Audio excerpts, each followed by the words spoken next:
welcome into the Coach Class Podcast, episode number 7. Today is a sports edition. We're going to be talking about what we're going to do, what's going to happen in the world of football by 2030. So obviously, I'm here with my best friend Sakif. How are you doing? I'd never asked you actually this in the last episode. How are you doing? How's your quarantine? Good, I'm good. How are you? Good. I'm sick. I'm very, very good. I'm a bit sweating, but yeah, I'm good right now. So we're going to talk about what's going to happen in football in the 2030s. So we're going to give our break predictions, what's going to happen in the Premier League, what's going to happen in the Champions League, World Cup, transfers, all of that. And obviously Messi versus Ronaldo, who's going to be defined as the GOAT by the end of this decade. Anyway, do you want to give us your big prediction? What, our biggest prediction? Your big prediction, yeah. I think Ronaldo's son is going to be playing for a top club by the end of 2030. How old is he now? I think he's like 11, 13, probably like 10 now. Yeah. And he's scoring like 30 goals for a Juventus under thing. But I know it's a Juventus. Yeah, but everyone scores in the streets, man. Like, I remember when I was like 10, my street record was 275 goals and 197 assists. Right. Like, I was unreal in the streets. So 30 goals for a 10-year-old is not that hard, I think. Really? Yeah, and he's wham as well. So No, but if he grows up, I then feel maybe. like, you know, we had a bit of a conversation before, but I feel like it's so hard to be better, to have like bigger expectations than your predecessor, like your dad. Yeah. So I feel like for Ronaldo to even be compared to, like, you know, Ronaldo Jr. to even be compared to Cristiano Ronaldo, is a mad state. Yeah. It's like crazy stuff. Like he's literally done nothing. The only comparison is that like they've got the same surname and they live in the same and that's house. the surname. It's a surname. Like that's, I don't know. Like there's only two Ronaldos that we know. He's going to get followed for life. Yeah, but he will get followed for life, even if he becomes like Bebe and becomes like crap and plays for like Rio Aves or whoever Bebe plays for. He is going to be judged for life. But Ronaldo is a big name. Like starts with R9. Yeah. Cristiano Ronaldo. Ronaldo Jr. is gonna be like, he's gonna have. I feel like he'll get more scrutiny than Messi's son. I genuinely believe that. I think right is, can he handle the pressure? And that pressure is going to be every single thing he does is. What was Cristiano Ronaldo doing at 20? What was Cristiano Ronaldo doing at 2021? At 21, and I think that's what's going to happen all the time. So if Ronaldo Jr. goes through like a bad stage, But do you not think I genuinely? The only reason I'm saying he'll play for a top club is because of his name. I don't think he'd be as good as his dad. Yeah, obviously, I think he'd be. It'd be great marketing if like Burnley gets Cristiano Ronaldo Jr. Just imagine. Yeah, that'd be lit. That's what I'm saying. Yeah, but I had another one, which was Belgium's going to win the next World Cup, which is in like 2022. Yeah. I think to be fair, I think that's not far off. I would possibly like agree with that. This is their last like stage cycle to get that, because Kevin De Bruyne is going to be 30. Courtois is going to be like 29. Hazard's going to be 30. About 31, isn't it? Yeah, because 31. So I think Belgium probably would win the World Cup. Yeah, I definitely believe that. I think probably Belgium and England. I don't think England are going to be up there. I feel like England aren't going to win it for another I don't think they're going to win it. Do you think? For the next 10 years. Why? I don't think they've got any chance of winning it. Why? Do you think because of the team or the bottle job mentality? The bottle job mentality. I swear that the team on paper is probably the best. I feel like Gareth Southgate's done enough to take him to bring the hype back, but I don't think he's done enough he's showed enough to deliver the hype. Yeah. I feel like he's brought the hype by doing the right things, by playing people in the right positions, by implementing like a system that's different, which fits all the best players in, like Sancho and Rashford and this and that. But I feel like it's hard to deliver on them. But if you think about it, right, in 2022, the front line will be Harry Kane, Jadon Sancho, and Marcus Rashford. Yeah. With Raheem Sterling probably on the bench. Who would you rather put in? Rashford or Sterling? Rashford. Really? Bro. We'll get from a left wing. Think about Harry Kane's going to play up front, right? I think Rashford. Who do you think should play up front? Harry Kane or Rashford? I think by next year, barring no injuries, and if he has a good Euros, Rashford is definitely going to be striker. Ahead of Harry Kane. Ahead of Harry Kane. Ooh, now, honestly, my big prediction, that was a good segue. You didn't even know it, and it was a good segue. My big prediction is out of the two clubs in England, Manchester United and Arsenal, who are banter club right now, not to mock it, but not to mock it. But I think Manchester United will return to their former glory. They'll return to their former glory and be better than they were before. Not under Ole. Not under Ole. I'll say that with my chest. Not under Ole. I would say the team and the nucleus of their team right now, and the transfers that they're bringing in, and the culture that's changing, if the culture changes upstairs, they will definitely, the world of football will be run by Manchester United and Paris Saint-Germain. That's the way I think of it. Obviously, there could be new money that comes in. I genuinely feel like it's too far deep in. Like, so this is a problem with Arsenal and Man United, right? They're so, like, especially Arsenal. The reason why I don't believe they'll, like, go back to their best in the next 10 years, I don't think like they're going to win the league in the next 10 years. Who, Arsenal? I don't think they will. Bro, you've got cultural... You've just got cultural problem. No, but it's cultural problem. It's cultural problem. Arteta comes, he's a good coach, still can't do anything. No, but it's not only the cultural problems. It's also like, you know, who they've got in charge. Yeah, right? Sam Kroenke, and the money that, like, they're a self-sustaining club. Yeah. Unlike Man City, which you're meant to be self-sustaining because due to financial fair play. But due to Man City being so, like, you know, powerful in their, you know, their finances, I feel like it's too hard to, like, you know, get that gap. Yeah, like Arsenal back in the day, they used to be able to find gems like Vieira and, like, you know. But that I'm sorry, but that era is gone. That was 15 years ago. But you know what? No, when they got Vieira, that was 20 years ago. No, but my point is that that was 20 years ago, where no other team used to go overseas to look for talent like Arsene Wenger did. He had that eye to look for talent overseas. He was like, you know, that's what he had. But now, because all the clubs are doing that, and with the financial backing that Man City have got, and Newcastle might have that, even Tottenham soon, it's going to be like, I think, you know, that's going to be a problem for Arsenal to compete in the next 10 years. But with United, because they've got that backing, which they will have, I genuinely don't feel like Ole will be able to deliver on that. Because I feel like soon, yes, they've got a good team right now, but how long before Pogba leaves? How long before, you know, Maguire doesn't, like, he's a good defender, but I don't think they need one. I feel like they need one more. I don't think they can rely on him as much as they can. How long before De Gea leaves? And he's not even doing all of that. And, like, you know, they've got a core that by the time they become the best, they're not going to be there. And they need to find the core could crumble. Yeah, the core can crumble. It's on the fringes. But the thing is, the difference between Man United and Arsenal, why I think Man United will return to greatness. One, their youth is proving it. Yeah. And two, they've got an identity now. Yeah. If you ask me, I'm not even an Arsenal fan. You're an Arsenal fan. If I ask you, what's your identity now? You don't have one. Yeah, but Man United, you can say, okay, British, young, and you're planning for the future. As long as they change upstairs. Ed Woodward, he's had 7 years now as the guy who signs all the players. 700 million as well. He spent so much money. He's chose the wrong managers. They've had Louis van Gaal, they've had Jose Mourinho, they've had David Moyes, three world-class managers. Do you think Louis van Gaal actually done as bad as he thinks? No. I don't think he's done as bad. You know, it's a disgrace that he left after he won the FA Cup. Bro, when you guys win the FA Cup, you gas it, obviously, because it's the FA Cup, and you got sacked. I know it's Man United, and you're probably one of the biggest clubs in the world. That was the expectancy that failed him. Yeah, because they still believe but if three coaches can fail, I heard Gary Neville say this, and it's so true. If three coaches, world-class coaches, can fail, right? That's nothing to do with them. Yeah. But the players don't improve. But what I can say under Ole, he won't be the manager past 2023. Yeah. Like, he'll probably go before then. Like, he'll probably get another 3 years. No, I don't think so. I think Man United will give him time because I think he's going to get results.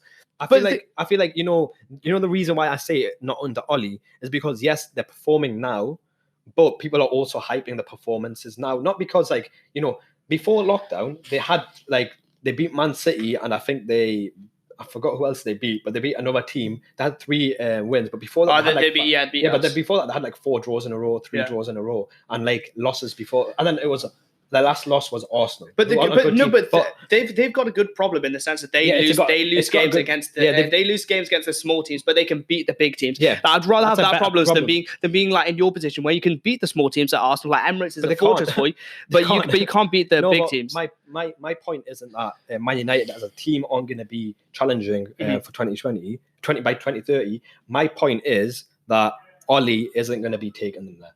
Yeah, and I don't think. Who do you think?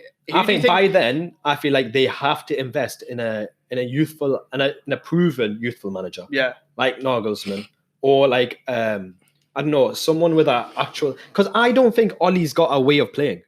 I genuinely don't feel like he's got a way of playing. I feel like he lets them do what they want on the pitch. But I don't feel like I think he's a great man manager. But he's not. He's a great man manager. But the thing is, at Man United over the past 7 years, players don't improve. But under Ollie, Marcus Rashford has honestly, like I was a hater of Marcus Rashford. I genuinely think Marcus Rashford could become one of the best, probably the best English striker that we have ever seen. And I think if they build the team around Marcus Rashford, there's no way that they can't. They don't even play Marcus Rashford now in the left, or they still play him on the wings.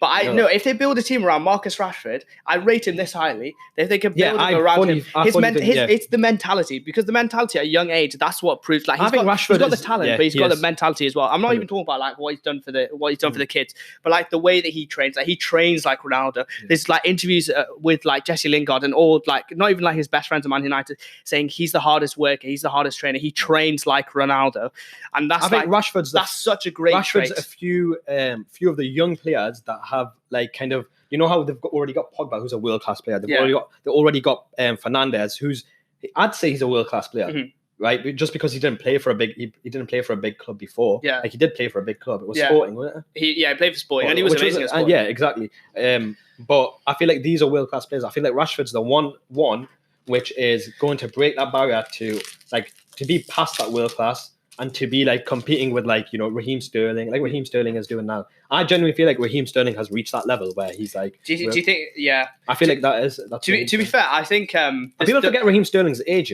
Yeah, like he's literally only 24 because he burst on the scene at like he's so young. 19. Yeah, and that's what Rashford's 22 now, and that's what in 2 seasons I can see him reaching. What do you think about Man City and Liverpool? Because I think that Liverpool. I was watching this interview with Steve Nicol, and he was saying that the best players stay at the top for 3-4 years, apart from Messi and Ronaldo. They are phenomenal, and I believe that. And obviously Salah, Mane, Van Dijk, Alisson, they've had their run. I think. After next season, they'll have a great 2020-2021 season. But I think past that, Liverpool really need to re-energize that team. And I think Liverpool will fall off, and Chelsea and Man United will take that gap. So what do you think about Liverpool and Man City? Yeah, but football's a cycle, right? And in like a cycle nowadays lasts a lot. It's much more premature than it used to last before. Because Arsenal or Man United back in the day, they would have that dominance for about 6 seasons, 5 seasons maybe, even between 2006 and 2009. Man United dominated for like 4 seasons straight. Nowadays, I don't think like a team can do that. Yeah. Man City dominated for a season and a bit. Yeah. Because I don't think they dominated last season. I don't think they dominated at all. I think Liverpool... Sorry, what? I don't think Man City dominated last season. Did I just hear that correctly? Yeah, I don't think they dominated last season. They won domestic competition, yeah. But I'm saying dominated means as in, I mean run the world? No, I mean as in go clear like Liverpool did this season of the season and this and that. I feel like they were a very good team. You're only saying that because they had Liverpool to compete with. Yeah, and that's what I mean. But the thing is, you say like everyone says Liverpool was amazing last year, and they were amazing last year. But you got to remember, Man City were better than them. That's why they won the league. They got 98 points. But then wouldn't you say Liverpool? They got 100. They got 198 points over 2 seasons. Winning the Champions League, huh? Wouldn't you say Liverpool was better than any other European team for winning the Champions League? No, because what does the Champions League prove then? No, because I would say no. But my point is, put some respect on Man City. No, I'm not saying that. But I'm saying that's not what I'm saying. My point is that the dominance lasts very prematurely nowadays than it does. Because if Man City were as dominant as you say they were, they wouldn't be 25 points behind. Was it Liverpool this season? But I think that's the thing. That's what I'm saying. After 2 seasons, so my point of them of dominance being premature is it's factual right now because 2 seasons. How long? Like in the 2020s, how long do you think like a dynasty will last? So I genuinely feel like 2 seasons. Really? Barcelona now. No, because you got to remember, Barcelona was what 2008 to 2012. So that's 4 years. Okay. How long do you think Real Madrid will? How long do you think it'll take for Real Madrid to go back to being the dominance that they to have the dominance that they had by winning 3 Champions Leagues in a row? Do I think they'll go back there? Do you think they'll go back? No, they won't. That's why I think a three-peat is so. Do you think they'll get one in the next? I feel like they'll get one in the next. I think they'll get. I think they'll get. Do you think they'll dominate? Do you think they'll dominate? Do you think they'll have that dominance to get 2 in a row, or even? No, but bro, you got to remember that before Real Madrid, nobody had ever won. Yeah, exactly. Not one single team had won back-to-back Champions Leagues, and they did a three-peat. Exactly. No, but that's what I'm saying. So I don't think anybody. What I'm saying is it's so hard to do that. That's why they were the only team to do it. It's so hard to do that. I don't think it'll happen for a very, very long time. And that's what I mean. Like dominance is very hard to have in the next 10 years. I think that's my biggest prediction. That it won't be just one team winning. I feel like I think PSG will win in the next like 10 years. Talking of PSG. Yeah. Kylian Mbappe, so he's been rumored to go to Real Madrid for like 2-3 years, like 1 or 2 seasons now. Actually, I shouldn't say 2-3 years. Do you think he'll stay at PSG and create a dynasty there, or do you think he'll move to Real Madrid? I personally don't feel like he should. Like from my point of view, I don't think he should go to La Liga. I agree. I feel like to prove himself as the best player in the world in the next 10 years, the best players right now in the world are not at La Liga anymore. I don't believe that anymore. Because I feel like looking at La Liga will be the dominant league.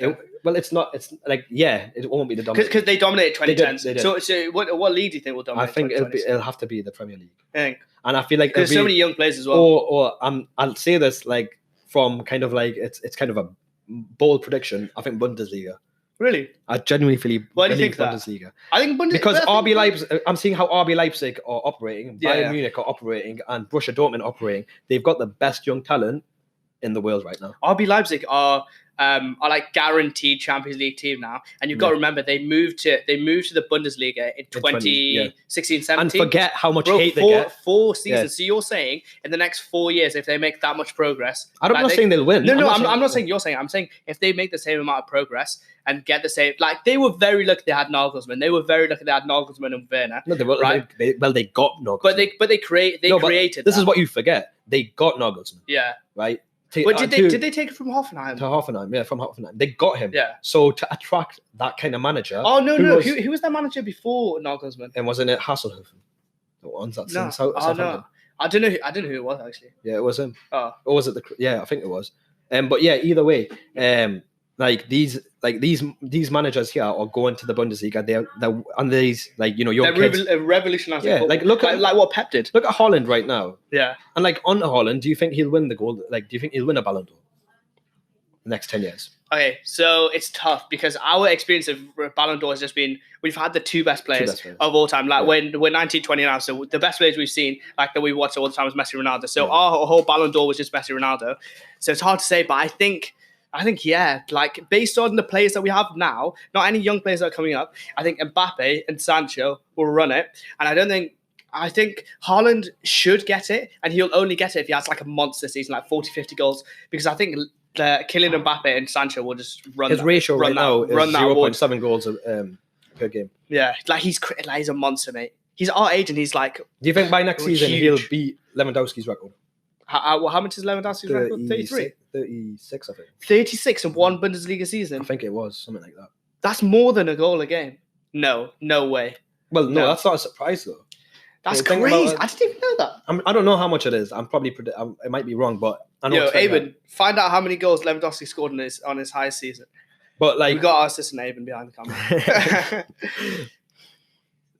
But that's what I'm saying. Do you think? I feel like Haaland can beat that, and I don't think Haaland's. I don't think he's planning to go to Real Madrid. I genuinely feel like Real Madrid, Barcelona, after Messi and Ronaldo, after Ronaldo left, you can see there's been like a bit of a culture shift where do we sign another Galactico? This and that, because Hazard, as well as he is, he flopped. He has no, he hasn't flopped. He was injured, but he didn't have that many muscular injuries when he was at Chelsea. And it's more like, can you rely on a guy who's do you know what I mean? You can understand, he's not flopped. He'll still be a best player. He'll still be a good player. But will he deliver like Ronaldo delivered for them? Yeah. Obviously, and Suarez is declining. Yeah. Right? Messi will, obviously, he's 33. He was 33 last week, wasn't he? Yeah. And do you think once he leaves, do you think who do you think's gonna be that guy? Because who's gonna be the guy at Real Madrid? Barcelona. At Barcelona. I don't think La Liga is gonna. I don't think. How many is it? So he scored 29 goals in the Bundesliga,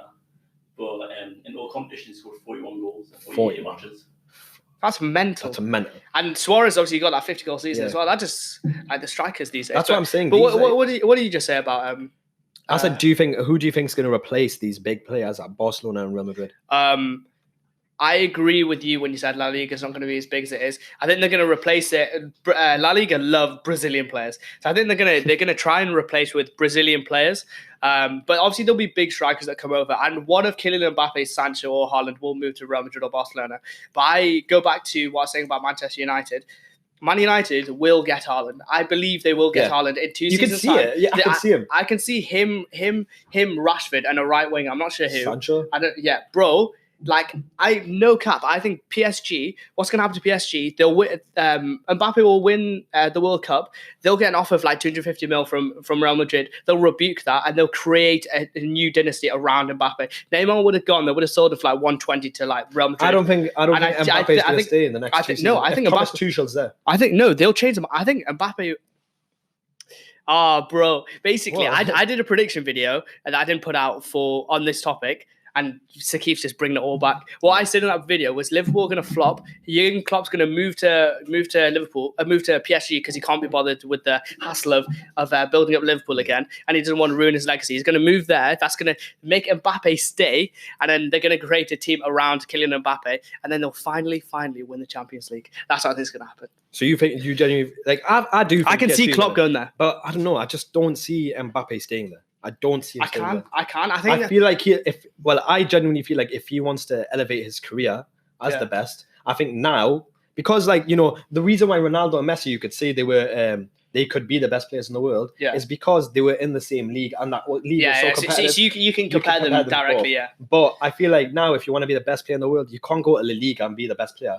I don't feel like you can be the best player in the world. I think if one big place, like if Mbappe goes there, that'll bring loads of other players. But I don't feel like La Liga is going to have that power. Do you think La Liga? Yeah. Do you think the big players are going to move there? So this is the thing about La Liga, right? La Liga back in the day, when you look at Atletico Madrid, for example, when they went to the Champions League final, and just before that, while they were building, because they were like kind of the builders of La Liga. Because think about it, before, like, apart from Ronaldo and Real Madrid and Barcelona, Atletico Madrid were like that competitive team that would compete between them. They were like the third. You don't see that often when there's like two big superstars in the league, and then exactly. Team, So Atletico, they created big players: Aguero, Forlan, Costa, Godin, Koke, all these amazing players. They created them. They didn't bring them. They didn't have the attraction because they couldn't attract like Real Madrid. Because they don't have that money.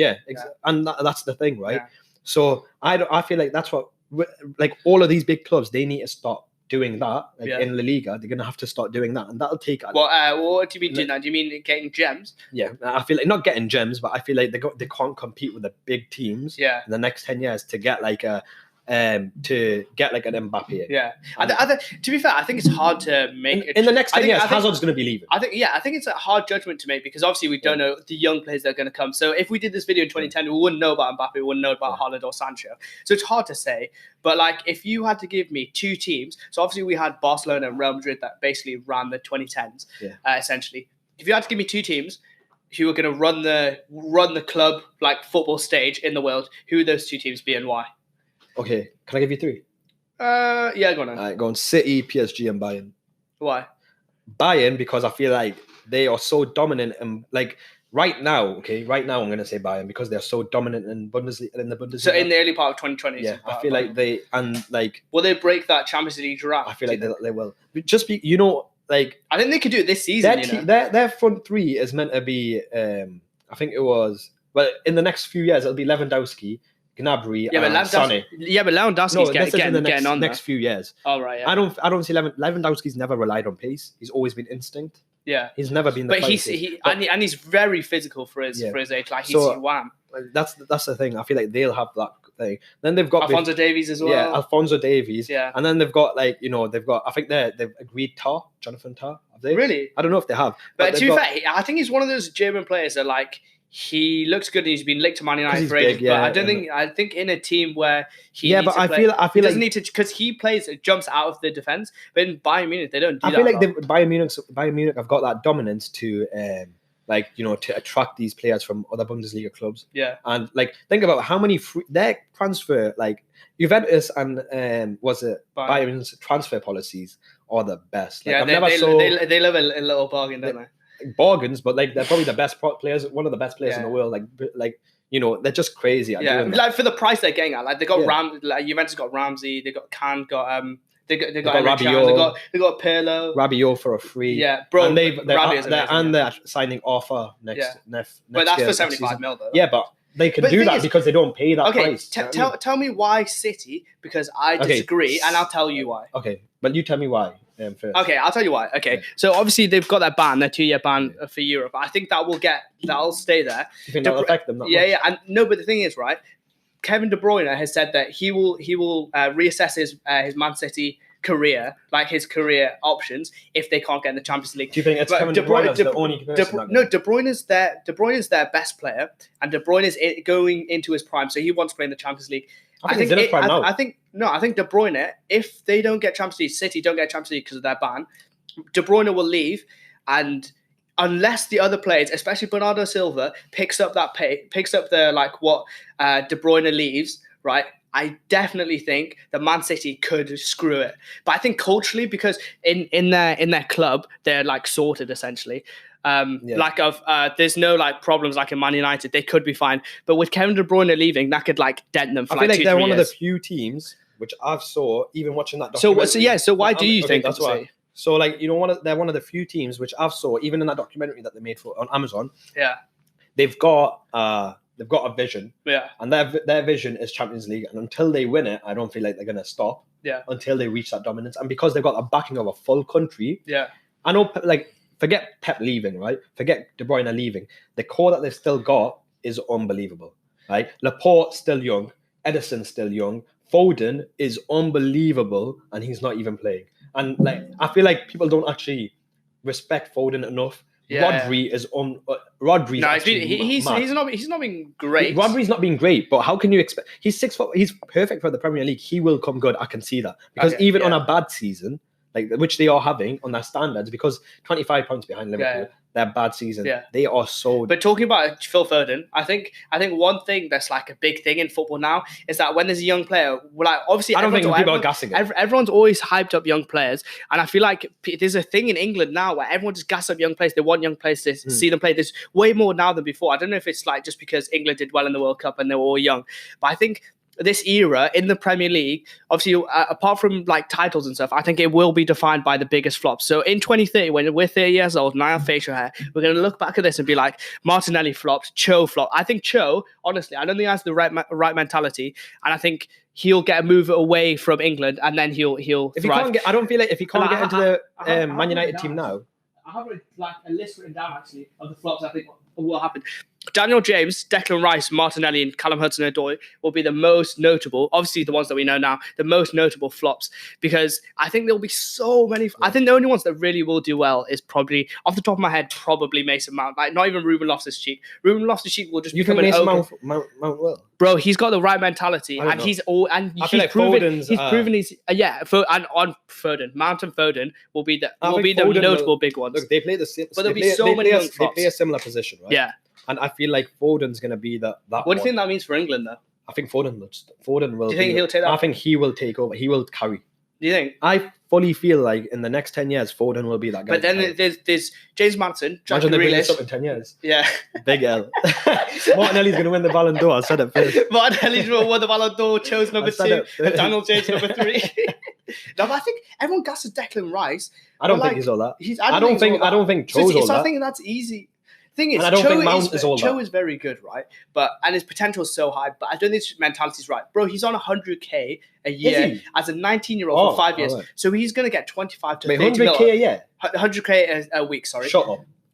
I'll learn us, mate. 100k a week. You're lying. No, 100k a week. Google it. 100k a week. Bro, he hasn't even played like 3 games. Yeah.